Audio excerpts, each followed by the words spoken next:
Welcome back, travelers, to Legendary Lore, where we'll finally be talking about Kamigawa Neon Dynasty. We just got through all of the stuff that happened how many years? 1,000 years ago, Joe? You said 1,200 years ago. 1,200. So about 1,200 years ago. And so now we're here in the present day. And first thing we're going to talk about are the Legends of Kamigawa. There's a caveat. There's a ton of legends. So we're actually only going to cover ones that don't show up in the main storyline or any of the side stories. So these are basically just legends who have a little blurb and nothing else. It's been on the quicker end, but I think it's going to be good. It'll be good to start out. This is coming out the Thursday after we finished what was the last one called? Conquer Heretic, the book. The Saviors of Kamigawa. No, it's a set. What's the book called? Champion. No. That's Champions of Kamigawa. What is the blasphemy? Why can't I remember? Yeah, there's 3 sets there, a book for each set, 6 different names to remember. That's not important. Guardian. I'm sure it's Guardian. There's like a 90% chance it's Guardian. Anyways. I'm floundering. Okay, so we got the first guy, sadly, is Ishin. Ishin has basically no actual story to him, but it's kind of cool, the little blurb you get. Basically, he starts his life off as a bodyguard for the Imperials. So he worked under the white samurai regime, right? And while he was there, he loved what he did. His employer was an honorable man. All that stuff was great. And then the Emperor disappears. And we're going to get into more about the Emperor disappearing later on. But at this point, when he disappears, everything gets all kinds of bad. And so he winds up, basically, everything gets splintered. The entire central government is useless now. And eventually, Ishin gets as far away from Eiganjo as he can. And it does not matter. He is still left essentially out in the cold because his lord winds up destitute. So Ishin is fired, dismissed. So he wanders the countryside without a master. And he is hired by a blacksmith in Sokenzanshi, which is where the Sokenzan mountains were in the original story. That was where he had the whole thing with the Yukiona and stuff like that, and Godo. Okay. And so here he learns about the Asari Uprisers, and he decides that he's going to join them. The Asari Uprisers being basically a terrorist group or rebellion group, depending on which side you're on. And he decides that he's going to put the government back into the hands of the people, and that there's no need for the bureaucracy that they have now. So that's why he's red, white, black. He's got sense.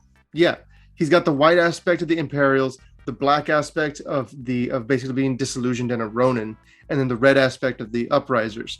And it's because he was trained under both of these that he's known as Ishin. 2 heavens is one. 2 heavens is one. That's cool. We got another weird guy. His name is Kosei. He's he is Kosei the Penitent Warlord. Kosei is a green ogre samurai, which none of those things should make sense together, and it makes even less sense when you find out he's a 05. So, this guy. Yes. So basically, Kosei comes from a village that worshipped Hidetsugu. Oh, great. Yes, exactly. So you can imagine the kind of things they would do, which essentially was just killing everything in sight, stealing everything in sight, and generally just destroying things for their idol. And eventually, he has this moment where his clan attacks another ogre village, and he sees that these other ogres followed kami teachings and lived in balance with nature. And this kind of throws his entire life out of whack because he was feeling disillusioned already. But then after seeing that there were actual ogres who had found peace, it freaked him out. And he realized that he couldn't stay doing what he was doing for Hidetsugu. So he goes back to that village, says that he's sorry, and he basically helps to atone with hard labor, farming the land, repairing the stuff he destroyed, and eventually he is found to be forgiven. And he actually is welcomed into the village as one of them. And he will only pick up arms to defend those he loves. And the reason I mentioned his card is because his card encapsulates this so perfectly. Because it says as long as he is enchanted, equipped, and has a counter, he basically is able to hit every opponent and draws you that many cards whenever he deals that much damage. And so he's inherently a 0-5, so he's not going to deal any damage normally. But if you force him to fight, if you equip him, if you enchant him, if you give him counters, only as a final last resort kind of thing, if you put all this stuff telling him over and over again he needs to fight, then he will fight. And when he hits hard and That's without awesome. any mercy. I love it. He's so cool. I'll never use him, but he's so cool. It is cool. Next up, we got Katos, or Katase, or how would you pronounce it, Joe? Katos? Kotose? Katose? Katose. That sounds good. Katose, basically, she grows up as this poor kid. She joins the Mokotai Reckoners. Reckoners, of course, basically being hatchet gangs that patrol the entirety of the Kamigawa. They have their own little areas. And she winds up being more of a scavenger than anything else. And as she goes through her life, going through junkyards and moving extremely silently and modifying little things here and there, she realizes she's actually able to not only fix things, but also replicate the items. And as she gets better at that, she gets more and more brazen. So she actually attacks the Futurists. Futurists being basically the blue faction of Kamigawa in the future, where all of them want to factions. Yeah, they're still factions. The Imperials are white. Then you have the Reckoners that are in black. You have the Futurists in blue. You have the Monks / Kami in green, and then you have the red Rebels. There's obviously other things like Aki and things like that, but those are the 5 main ones from the storyline that really matter. Bless you. Thank you. So eventually, what she winds up doing, she goes into the Futurists and she gets past all of their security before getting caught stealing incredibly important intellectual property. And the happy birthday song. Yeah. And so she winds up getting caught, and the guy says, "Look, tell you what, we're going to work together. You and I. You go, you sneak into other Futurists' labs, you copy their work, you bring it back to me. I'll pay you very well." And not report you. And not only that, but he also gives her new things to make it even harder to catch. Oh, that's awesome. It's crazy. It's all over the place. So next up, we have Ryu, the Storm's Edge. Oh, and sure, put in a bunch of legends I can't spell. That's fine. I didn't want to follow along anyway. Whatever, Ricky. Okay, so judging from the general design they gave his character, I'm guessing the initial thought was we wanted to have an Afro Samurai character, and I think he's awesome because he looks like he has an afro. I think it's supposed to be his hat, though. So basically, this guy, he is one of the captains of the Asari Uprising. So he's one of the rebel samurai, right? And so he and his team, they go into a Sokensen village, and they're trying to save it from a bunch of tax collectors that work for the Imperials. But in the middle of this battle, there's a thunderstorm, and there's an avalanche, and everything is terrible. And Ryu is the only one of his guys who is not arrested. And he's standing on a cliff, and he puts out his sword out in a gesture of surrender. Like, okay, look, I don't want my guys to die. Like, I quit. I'll surrender. Bye. The what? It's like, I quit. Bye. Don't kill anyone. Essentially. But he puts it up, and he's thinking, okay, if I go, since I'm a captain, they'll let these other small fish go. And then he's struck by lightning. But instead of the lightning, I hate it when that happens. He is imbued with the power of lightning and thunder. Now it's on the lightning side. The lightning's like, I hate it when that happens. Tried to kill a guy. Now he's the strongest guy on the field. Yeah. So that's why he's got first strike, because he's got like lightning fast. And I love the idea behind him.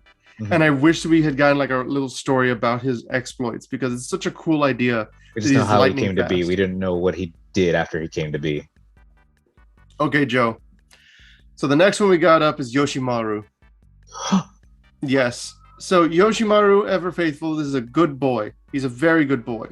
And I want to believe that he is a descendant of Isamaru, since it ends in Imaru as well.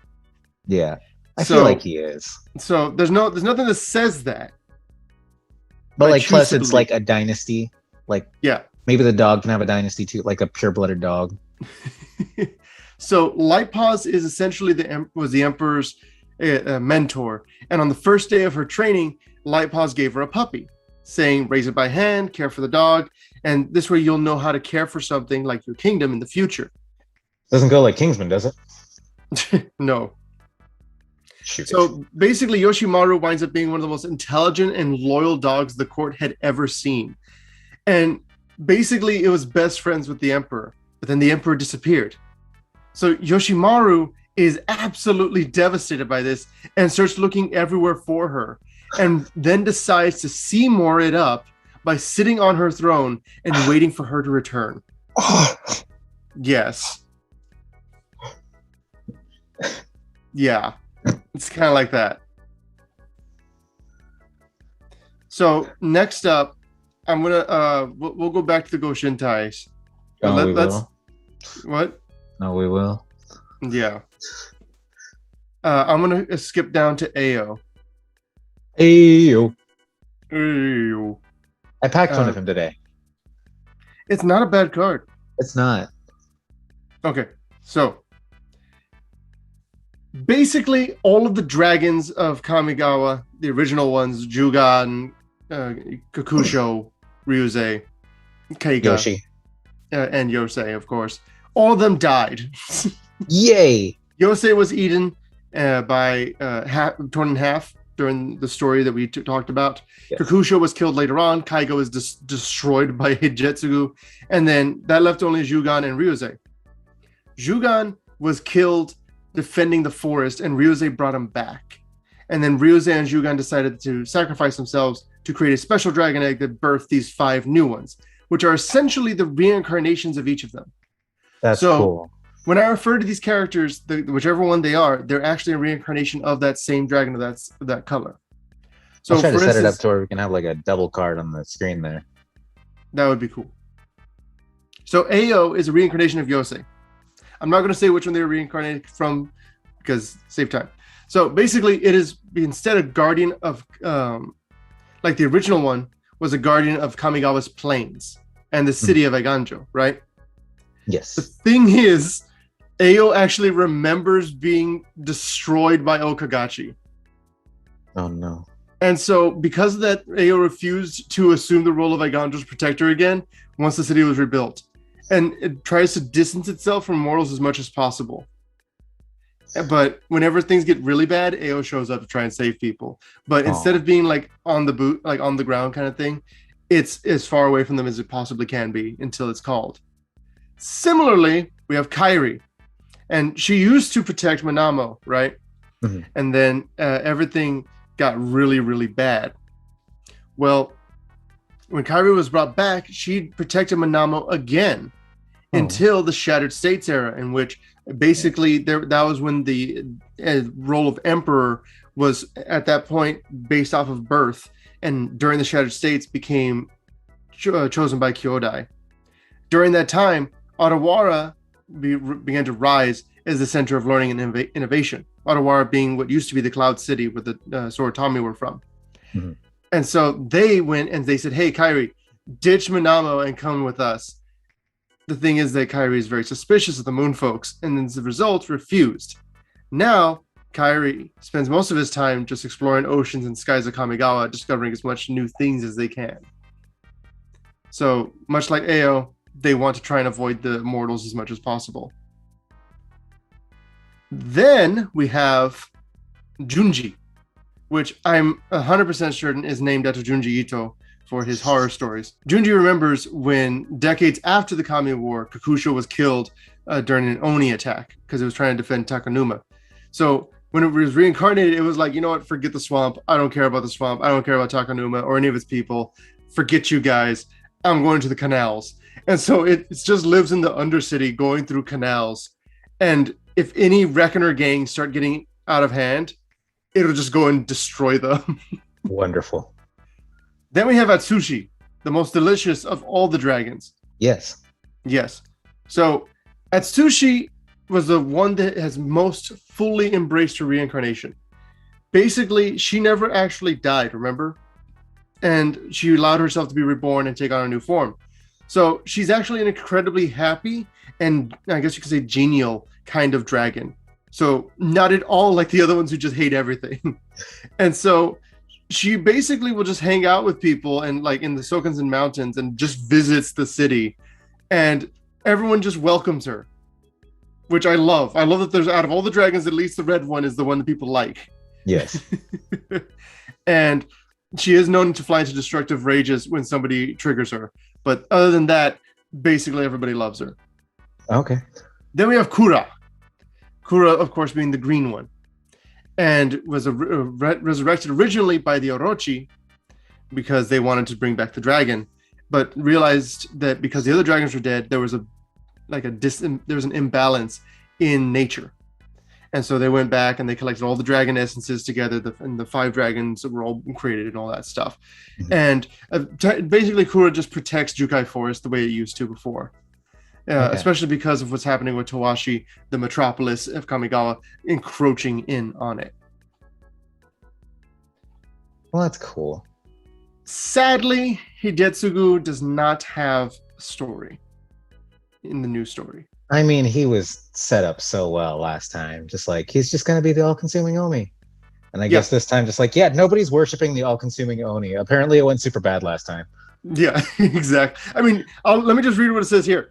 That he worshipped the all-consuming Oni Chaos. It says, when his demonic master failed, though, he did what anyone would do and went to the spirit realm to exact revenge by devouring the Oni.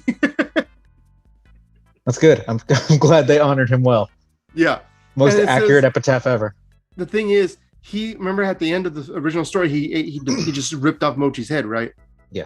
Because it was absolutely insane and beautiful. If you didn't watch the original, sorry for that spoiler, but you need to go back and watch that entire thing because it is a Dragon Ball Z-esque insanity. It's worse than Dragon Ball Z as far as how ridiculous it gets. Oh, and I love it. But yeah, at the end of that, he was free and walking around doing whatever he felt like, right? Mm-hmm. Well, it turns out at some point in between all that, Hidetsugu wound up getting basically imprisoned in the spirit realm by Kyodai because of how bad he was getting. Because he was getting very destructive. It's Hidetsugu, of course he was. Yeah, of course he was. Now, remember how I said that Ryuze was it was the dragon that didn't die? Yeah. And it still got reincarnated into Atsushi because it chose to? Mm-hmm. Well, then we have Goro Gauro, the goblin of Ryuze. I mean, disciple of Ryuze. Obviously, he's a goblin. But Goro Gauro is it's a funny idea for a character because basically as a little boy, little baby goblin boy, he grows up hearing all these ancient tales about Ryuze, right? Mm-hmm. And he hears all these stories and he decides, I'm going to dedicate my life to Ryuze. Like, I'm going to become a disciple of this great dragon that protected our people, right? Ryuze doesn't exist anymore. It's Atsushi. But that doesn't stop him from following her around and calling her by Ryuze all the time. And she's the social dragon, so she's just like, okay. Well, that's the thing. She's very annoyed by him, but she doesn't kill him because he gets really good gifts. Aww. She's like, okay, yeah, thank you. Yes, you're my favorite disciple. So, like, you're like my only disciple. Yeah, exactly. So, we already had the other 4 Kadamas show up. The north, south, east, and center tree. Now we have Kodama of the West tree. And just like them, there's basically no story. All we know is that the Kodama of the West tree lives in the forest and kills anything and everything that comes near it. Yay. That's basically its entire deal. We got a whomping willow. Yeah, essentially. Exactly. It whomps everyone. Shigeki is a snake druid, and his whole deal is that he likes kammis. And that he hates technology. And there's a kami named Mori that's been helping him. And that's all we know is that there's a kami named Mori and nothing else. I'm kind of hoping it's actually Mochi that's like been able to come back and is manipulating this Orochi in this way. Oh, Mochi. Then we have Greasefang, the Okiba boss. So the Okiba Reckoners are basically a Nezumi-only biker gang, and they just go around wrecking everything because they want to, I right? love it. And once Greasefang became the leader of the Okiba, they began to grow in number and influence, and basically became one of the top gangs in the entirety of Tawashi's Undercity. And basically, anyone that joins her, like anyone who joins her group, is considered family, and she will defend them like they were family. We then have the story of Naomi. Naomi's whole deal was that she was a really, really good Imperial advisor. Then the Emperor disappeared, and she continued to be a really good Imperial advisor. Okay. Ta-da! By the way, she actually works with Reckoners behind the scenes. Oh, that's great. Yeah. And then we have Hinata, the Dawn Crowned, who's basically just a Kirin and likes to mess with people. And it's known as the impertinent and the one who bothers. And other Kirin encourage Hinata just to watch what they do, to what's going to happen next. Yeah, it's pretty hilarious. With that, there's still the Myosian, who we're not going to talk about. That's going to be its own episode, alongside the Goshintai. But other than all of them, every other legend that we haven't mentioned is going to show up in their own storylines. That's cool. Yeah. I'm excited for that. It's going to be a wild ride. I hope you guys are excited for that too. Don't miss it. Leave a like if you like the video. Subscribe if you sat through the regular Kamigawa. Why not sit through the new Kamigawa? It's going to be great. Neo. Leave a like if you like the video and subscribe. You're not going to want to miss this.